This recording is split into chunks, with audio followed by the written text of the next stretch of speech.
7 dari 13 rumah sakit di Bandar Lampung nihil pasien COVID-19. Pemberlakuan pembatasan kegiatan masyarakat level 1-4 kembali dilanjutkan. Perpanjangan dilakukan selama 14 hari yakni 19 Oktober hingga 1 November 2021.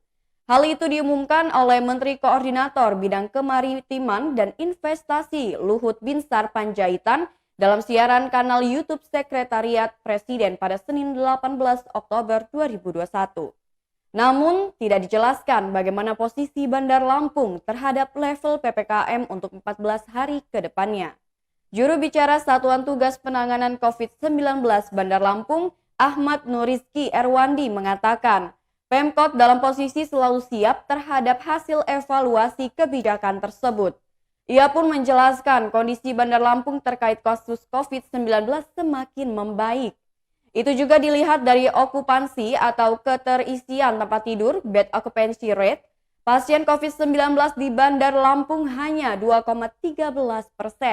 Dijelaskannya, ada 7 rumah sakit rujukan pasien COVID-19 yang tidak terisi pasien COVID-19 dari total 13 rumah sakit rujukan yang disediakan.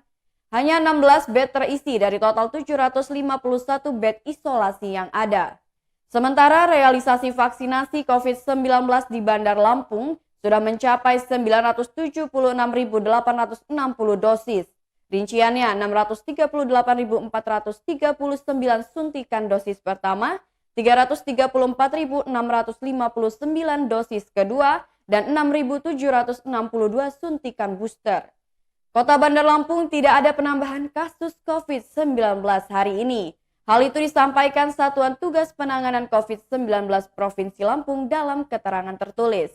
Diterangkan akumulasi kasus COVID-19 di Bandar Lampung hingga 18 Oktober 2021 sebanyak 11.308 kasus. Dengan rincian 10.466 kasus sembuh, 792 meninggal, dan sisanya masih menjalani isolasi.